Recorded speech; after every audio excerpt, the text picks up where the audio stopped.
नमस्कार, आप देख रहे हैं साइकोलॉजी शिक्षा हिंदी यूट्यूब चैनल। मैं हूं अवधेश, स्वागत करता हूं।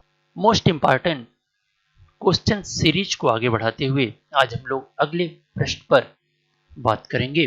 साथ ही आपको बता दें कि हम लोग मोस्ट इम्पॉर्टेंट मनोविज्ञान के प्रश्नों की श्रृंखला लेकर चल रहे हैं इस समय, जो कि आपको विभिन्न परीक्षाओं जैसे UGC net, GRF, assistant professor, PGT, government degree college, government inter college के साथ ही लोक सेवा आयोग में मनोविज्ञान विषय में आए विभिन्न प्रश्नों को हल करने में लाभप्रद होगी, क्योंकि यहां पर प्रत्येक प्रश्न के सभी विकल्पों पर व्याख्यात्मक परिचर्चा की जा रही है। साथ ही प्रत्येक प्रश्न से बनने वाले सभी संभावित प्रश्नों पर विचार किया जा रहा है।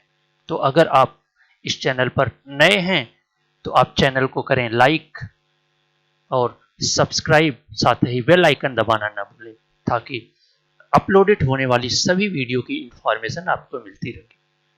तो आइए शुरू करते हैं। प्रश्न है, मिलान करने वाला एक तरफ भ्रम दिया हुआ है, दूसरा भ्रम के प्रभाव दिए हुए हैं कि अपने प्रत्यक्षीकरण की प्रक्रिया में भ्रम पढ़ा होगा, जिसमें से आप देख रहे हैं मूलर लायर भ्रम, पोंजो, हेरिंग और उम्फ भ्रम। तो यहां पर उसका जो प्रभाव है वो दिए गए हैं, जो कूट के साथ मिलान करना है। तो सबसे पहले हम मूलर लायर अगर भ्रम की बात करें तो आप देखे होंगे कि एक तीर रेखा होती है जो इस प्रकार से होती है और एक सेम आकार की पंख रेखा होती है। तो आप देखेंगे यहां पर, तो आपको जो पंख रेखा है वो तीर रेखा से हमेशा बड़ी प्रतीत होगी। यह एक तरह का भ्रम है, जबकि दोनों रेखाएं एकदम समान रूप से होती हैं। इसे मूलर लायर भ्रम कहते हैं। तो इस आधार पर आप ऑप्शन जब देखते आप चलेंगे, तो चूंकि पहला ऑप्शन है हॉरिजॉन्टल रेखा अभिमुखी रेखाओं के पास लंबा दिखता है, ये ऑप्शन इसका नहीं है। समांतर रेखाएं फूली प्रतीत होती हैं, फूली प्रतीत इसमें नहीं होती हैं, बुंट में होती हैं। आइए हम बात करें, समांतर रेखाएं बीच से सिकुड़ी हुई नजर होती हैं और पांव रेखा बड़ी प्रतीत होती है बाण रेखा से। हाँ, यहाँ पंख रेखा होगा। तो ये मूलर लायर का जो ऑप्शन सही हो जाएगा या मिलान सही होगा वो होगा 4, यानी कि जो पंख रेखा बड़ी प्रतीत होती है बाण रेखा से। ठीक है, अगले को बात करते हैं पोंजो भ्रम। पोंजो भ्रम जो होता है वो एक तरह से ऐसे अर्ध त्रिभुज बना होता है, उसमें दो समान रेखाएं खींची गई होती, लेकिन आपको ऊपर वाली जो रेखा होती है वो छोटी नजर आती है और नीचे वाली त्रिभुज की रेखा वो बड़ी नजर आती है। तो इस आधार पर जो बी का ऑप्शन होगा कि ये जो हॉरिजॉन्टल रेखाएं अभिमुखी हैं वो पास में जो रेखा है वो जो नीचे है वो लंबी दिखती है और दूसरी छोटी दिखती है। तो इस प्रकार बी का जो ऑप्शन होगा वो होगा पहला। उसी तरह से हम बुंट की बात करें तो बुंट ने जो भ्रम बताया था वो दो समान रेखाएं, यानी कि जब दो एकदम समान रेखाएं खींची हुई होती हैं ऐसे, और उसमें इस तरह की आकृति बनी होती है, तो आपको जो ये रेखा होती है जब ये बहुत सही से बनेगा तो आपको भ्रम एकदम स्पष्ट रूप से प्रतीत होता है। वैसे आप एक तरह से उदाहरण के रूप में आप देख सकते हैं कि इस तरह से होता है। तो जो ऑप्शन होगा डी का वो हो जाएगा सिकुड़ी हुई, जो बीच से जब ये देखेंगे आप तो वो सिकुड़ी नजर होती है, इसलिए 3 ऑप्शन। जब आपका 3 ऑप्शन सही हो जाता है तो अवश्य ही है कि आप चौथा ऑप्शन आराम से लगा सकते हैं कि हेरिंग का जो भ्रम है वो दूसरी रेखा होगी। ठीक है, तो इस प्रकार से अगर हम मिलान करें तो हमारा ऑप्शन सही हो जाएगा, वो बी सही हो जाएगा। अगले प्रश्न पर बात करें, भयभीत करने वाली घटनाओं के संबंधित ध्वनि उत्तेजना। ठीक, यानी कि जो घटना भयभीत कर रही है उसके साथ एक तरह की ध्वनि की उत्तेजना होती है, ठीक, जो पैदा होती है उसके साथ अब कारण बन जाती है। कारण बन जाती है यानी कि क्या हो जाता है कि जो भयभीत करने वाली घटना उसके साथ जो एक ध्वनि उत्तेजन होता है, इसका क्या हो जाता है, अनुबंधन हो जाता है, इसीलिए वो अब कारण हो जाती है उसका। तो यहां पर भय का विलोप नहीं होगा, ठीक है, स्वतः रिकवरी ये तो हो ही नहीं सकता है। संवेग का अनुबंधन, एक तरह से ये अनुबंधन हो जाता है जिसके कारण जो है भयभीत करने वाली घटना जो उत्तेजित होती है वो भय पैदा करती है। अगला प्रश्न पर बात करें, संप्रत्यय निर्माण के 4 स्तरों में हैं, यानी कि हम बात कर रहे हैं संप्रत्यय निर्माण के 4 स्तरों में हैं। यहां पर क्रम निर्धारित करना है जिसमें संप्रत्यय निर्माण की क्रियाशीलता का सही क्रम निर्धारित करना है।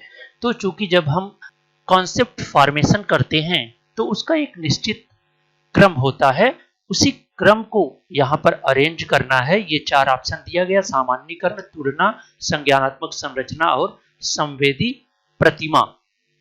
तो जाहिर सी बात है जब भी कॉन्सेप्ट निर्माण होता है तो वहां पर सेंसरी इमेज सबसे पहले बनती है। तो जो सबसे पहला ऑप्शन हो जाएगा वो हो जाएगा क्या, 4, यानी कि पहला ऑप्शन, पहला क्रम। उसके बाद जब एक संवेदी प्रतिमा सेंसरी इमेज बन जाती है तो आप पहले से जो इमेज है हमारे मस्तिष्क में जो संप्रत्यय निर्मित है उससे क्या करते हैं, आप तुलना करते हैं, उन सभी चीजों से तुलना करते हैं कि क्या वह उन सभी से मिल रहा है कि नहीं मिल रहा है। अगर मिलता है तो वही बात खत्म हो जाती, लेकिन नहीं मिलता है तो फिर आगे की प्रक्रिया संज्ञानात्मक संरचना, कॉग्निटिव स्ट्रक्चर बनता है उसका एक तरह से। तो ये 3 और अंत में जाके उसका सामान्यीकरण होता है। तो इस तरह से देखा जाए तो 4, 2, 3 और 1, 4, 2, 3, 1, तो ऑप्शन हो जाएगा ए, सही हो जाएगा। अगले प्रश्न पर चलें, जो कि निम्न में से प्रत्येक प्रश्न के 2 कथन दिए होंगे। तो अब ये कथन और कारण वाले प्रश्न आ गए हैं जो बड़ी ही सावधानी पूर्वक करना होता है। तो आइए देखते हैं हम लोग क्या है। 5 सहसंबंध मात्रा में से, ये कोरिलेशन का प्रश्न आ गया है। ध्यान से देखते हैं कि सहसंबंध के प्रश्न किस प्रकार किया जाता है। 5 सहसंबंध दिए गए हैं, -0.80, +0.70, 0.50, 0.00 एंड -0.20।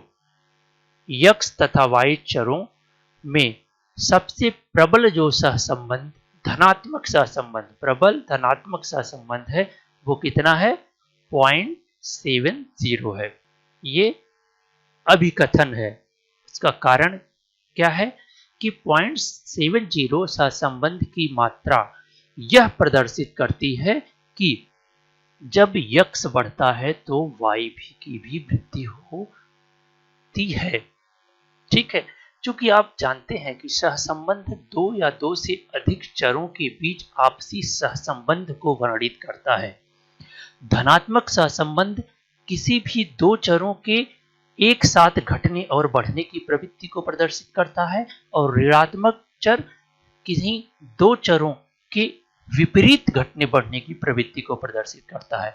तो चूंकि यहां बात हो रही है कि +7.70 सहसंबंध की, जो कि एक धनात्मक उच्च सहसंबंध कहा जाएगा, ठीक है। तो यहां पर कह रहे हैं कि जो ये 5 सहसंबंध है, चूंकि ये और ये 2 तो ऋणात्मक संबंध है, यानी कि जो चरों के घटने बढ़ने की जो प्रवृत्ति होगी वो विपरीत दिशा में होगी, और 3 ये धनात्मक सहसंबंध है जिसमें से ये 0-0 है, तो इसका कोई मतलब नहीं बनता। तो यहां पर ये कह रहे हैं कि जो सबसे प्रबल धनात्मक सहसंबंध है वो 0.70 है, यानी कि ए तो 100% सही है। दूसरा, 0.70 सहसंबंध की मात्रा यह प्रदर्शित करती है कि जब x बढ़ता है तो y में भी वृद्धि होगी, हमने बताया। तो जाहिर सी बात है कि ये भी ऑप्शन सही होगा। तो इस आधार पर आप ऑप्शन को तलाश करेंगे तो ए तथा आर दोनों सही है तथा आर सही व्याख्या है ए का, यानी कि जो ऑप्शन आपका सही होगा वो ए सही होगा। अगले प्रश्न पर चलें तो अनुक्रमिक स्थान वक्र में सूची के मध्य से अधिकतम इकाई याद होती है। ठीक है, क्या होता है कि ये कह रहे हैं कि जो क्रमिक सीखना होता है वहां पर जो सूची का मध्य होता है उसमें अधिकतम इकाई याद होती है, ऐसी कोई स्टडी नहीं हुई है, तो ये तो ऐसे ही गलत हो जाता है। ठीक है, दूसरा प्राथमिक तथा गुप्त यानी रिसेंसी प्राप्त सूची के प्रारंभ के तथा अंत के बेहतर स्मरण की अच्छे ढंग से व्याख्या होती है। ये देखिए ये ऑप्शन सही है, क्योंकि प्राइमरी और रिसेंसी जो इफेक्ट होता है, चाहे प्राइमरी इफेक्ट की बात करें चाहे रिसेंसी इफेक्ट की बात करें, ये दोनों ही क्या करते हैं, बेहतर स्मरण देते हैं, अच्छे ढंग से व्याख्या की जाती है। तो इस आधार पर जो ऑप्शन सही होगा यानी कि केवल ऑप्शन आर सही होता है, क्योंकि जो मध्य की सूची होती है, मध्य की सूची अधिकतम याद नहीं होती है, या तो प्राइमरी इफेक्ट होता है या रिसेंसी यानी लास्ट वाले सूची के पदों का अधिगम होता है। तो इस आधार पर केवल आर सही होगा और ऑप्शन हो जाएगा आर, ए गलत है और आर सही है, यानी कि जो डी आंसर है वो सही हो जाएगा।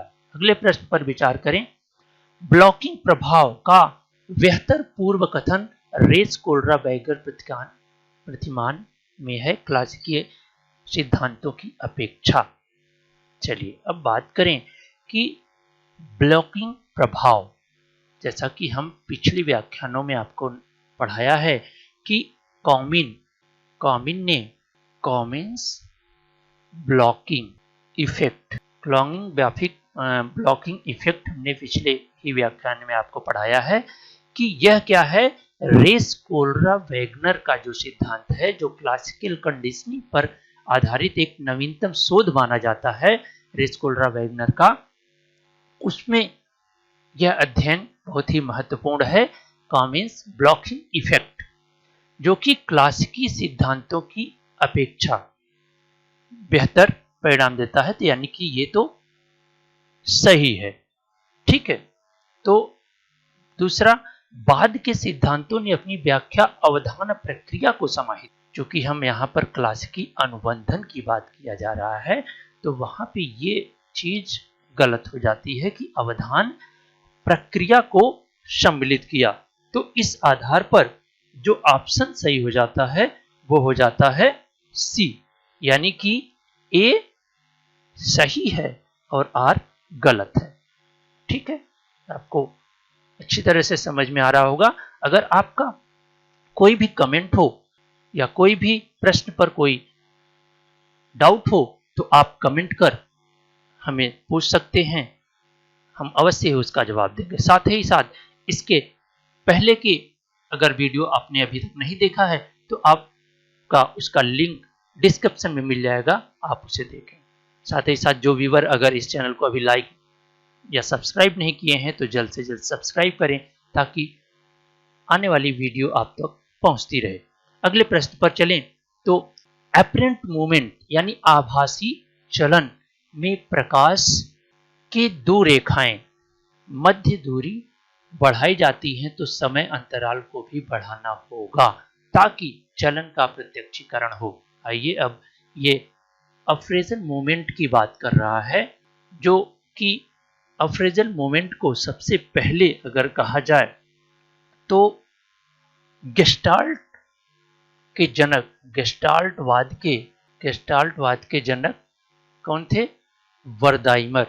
वर्दाइमर ने सबसे पहले देखा। उन्होंने देखा कि जब दो बल्ब को एक साथ रखा जाता है और एक निश्चित समय अंतराल पर, इन्होंने जो समय अंतराल निश्चित किया था वो 60 मिली सेकेंड था। कितना, 60 मिली सेकेंड था। अगर इस 60 मिलीसेकंड पे अगर किसी दो बल्ब को एक निश्चित क्रम पर चलाया बुझाया जाए तो देखने वाले को आभासी गति प्रतीत होती है, यानी कि यह प्रतीत होता है कि एक ही बल्ब एक जगह से दूसरी जगह गति कर रहा है। इसी को फाइव फेनोमेना भी कहा जाता है और इसी को स्ट्रोबोस्कोपिक मूवमेंट भी कहा जाता है। आप देखे होंगे जो शादियों में जो लाइटिंग लगती है, आपको दिखता है कि वो सारी लाइटिंग चल रही है, लेकिन ऐसा नहीं होता है। वो एक निश्चित समय अंतराल पर जलती बुझती हैं। तो हमें क्या होता है, आभासी गति का अनुभव होता है। उसी से यह प्रश्न बन रहा है कि एपरेंट मूवमेंट, आभासी चलन में प्रकाश की दो रेखाओं के मध्य की दूरी, अगर दो रेखाओं, यहां रेखा की बात की जा रही है, दो रेखाओं की दूरी अगर बढ़ाई जाती है तो समय अंतराल को भी बढ़ाना होगी ताकि चलन प्रत्यक्षीकरण हो। ठीक है, यानी कि ये तो एक तरह से देखा जाए तो अगर हम जब समय बढ़ाते हैं किसी भी आभासी मोमेंट का, तो वहां पर प्रत्यक्षीकरण, जो गति प्रत्यक्षीकरण है, उसमें होने की संभावना कम हो जाती है। अब कारण भी देख लेते हैं कि उत्तेजनाओं के बीच दी गई दूरी में समय अंतराल की सीमा होती है। देखिए ये बात सही कह रहा है।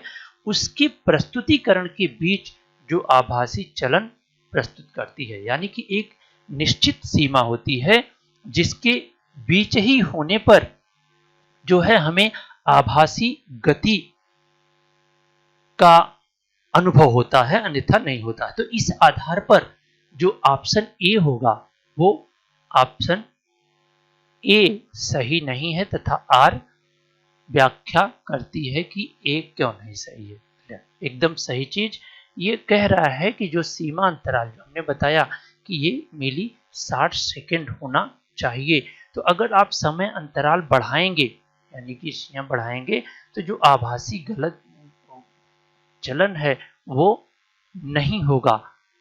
तो इस आधार पर जो ऑप्शन सही होता है वो होता है सी। चलिए अगले प्रश्न पर बात करें तो ये एक अनुच्छेद से बना हुआ प्रश्न है, जिसमें आप देखिए कि परीक्षण के मानकीकरण के क्रम में कूडर रिसर्चर विधि, एक तरह के आप जानते हैं कि इसका जो बहुत ही महत्वपूर्ण यह विधि है जिसे KR20 के नाम से जाना जाता है। सबसे ज्यादा KR20 सीरीज ही इनकी प्रयोग में आती है, जबकि इसके अलावा भी बहुत सीरीज कूडर रिसर्च ने बनाया है। द्वारा प्राप्त आंतरिक एक रूपक विश्वसनीयता फलांक कितना है, 0.80 था। यानी कि जब परीक्षण निर्माण हो रहा था, परीक्षण निर्माण के लिए जब इन्होंने परीक्षण की आंतरिक विश्वसनीयता ज्ञात किया, तो वहां पर जो विश्वसनीयता ज्ञात हुई वो 0.80 थी। लेकिन पुनर्परीक्षण विश्वसनीयता एवं सप्ताह के अंतराल के बाद इसकी विश्वसनीयता कितनी पाई गई, 0.70 पाया गया। अंकों की व्याख्या हेतु मूल अंकों को परसेंटाइज, टी स्कोर और जेड स्कोर में परिवर्तित कर दिया गया। ठीक है, अब बात यह है कि एक परीक्षण को मानकीकृत करना था, तो परीक्षण को मानकीकृत करने के लिए कूडर रिसर्चर विधि का प्रयोग किया गया और उसकी रूपक विश्वसनीयता